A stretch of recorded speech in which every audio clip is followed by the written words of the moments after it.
Paul, two things, if you don't mind, over here. Hey, Jim. Your thoughts on Irv's start, and have you gotten any indication about your job status going forward? I know. Sorry to ask it, but I had to ask it. It was a heck of a game, particularly the start. There's a lot of things that transpired there in the first few innings. I'm sure the pace of play was Commissioner Manfred's delight there. You know, it's just one of those things when you jump out front. It's a good feeling to know that you have a chance to play with the lead and you got your best pitcher out there. And you know, it was just kind of a struggle from the start, a little bit auspicious to walk the leadoff man after you score 3, and the Judge puts together a good at bat. And Gregorius gets a 3-2 pitch kind of in his wheelhouse, and all of a sudden everything you worked for at the top of the first has vanished. But, you know, we hung in there for the first, got back to even at 4, and then they scored again. I don't think we put up a 0 till the 5th inning. So they're guys that were supposed to step up, stepped up. You know, I've been a big Gardner fan for a long time, and he kind of did his thing, a little bit of showing how to take a good at bat as well as being able to hit over the fence. And, you know, I think Aaron, the splash he's made, game's in good hands with people like that.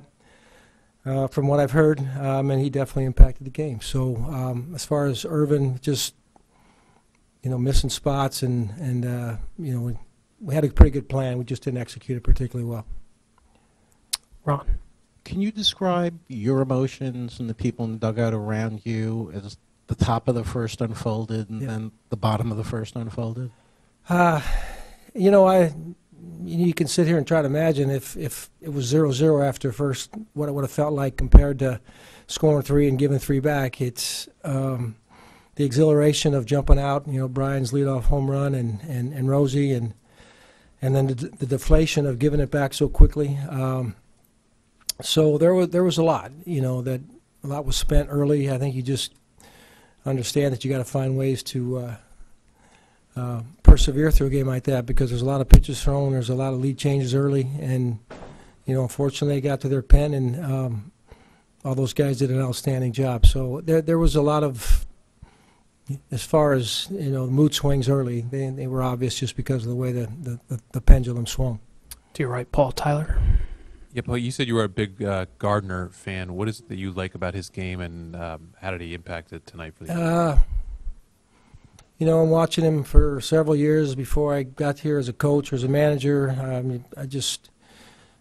I think he never takes a day on the field for granted. I think he knows his game. I think he understands that he's a leader and how he plays.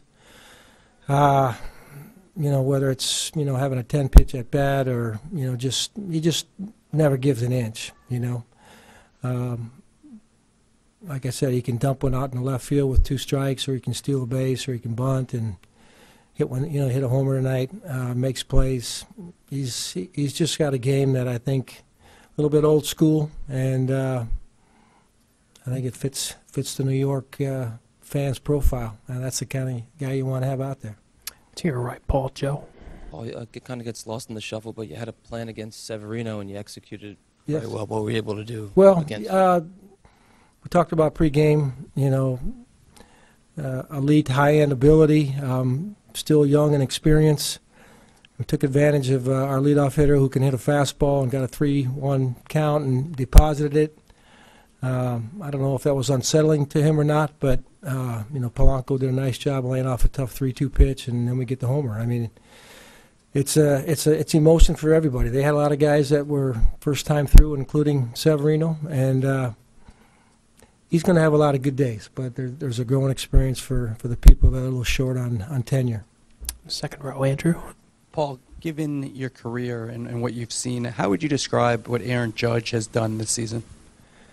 Well, it's unprecedented, you know, just by the record that he set. You know, top 2, maybe 3 in the MVP race. You know, I'm impressed by how he plays. I think the adjustments that he's made, you know, pitches that he was chasing early, he's keeping the ball on the plate.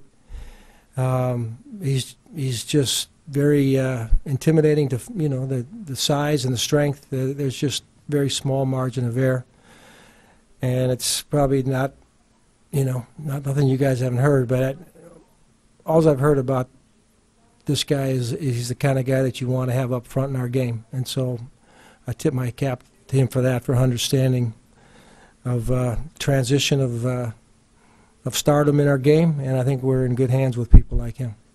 To your left, Paul. Roger. Paul, it was a game that, because of the performance of the two starting pitchers, required a lot of tactics from both managers. As Joe Girardi got the Yankees out of the spot you put them in, how did you take in, or how do you appreciate the moves that he made? Joe has proven for many years he knows what he's doing.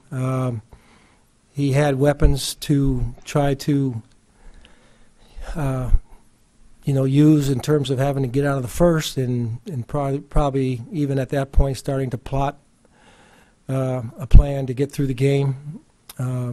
We had a chance to add on there in the first, and Green, I don't know, he struck out the first 3 hitters he faced, I believe, a couple to end the first and to start the second, and we knew once those doors opened up that it was going to be tough to score. I didn't really think it was going to be an 8-4 kind of game, but with what he can throw at you, made the right choices. He extended some guys probably past their comfort zone. They still performed. Robertson threw 50-plus pitches, I believe. So yeah, it was. He had them, he used them, and they were effective. Anything else for Paul? We'll take one last one over here. Molly, how's Buxton, and was it a difficult decision to take him out at that point? I didn't really have a choice. I was told after he had the at-bat, after the collision with the wall, that he was locked up on his swing, and when he tried to run, even though he got to second, he just physically wasn't going to be able to go. And so I didn't see him at that point. I was just told by the trainers that I need to make a change. Well, congratulations on a terrific season, Paul. Thanks for everything. All right. Have a good night. Thanks.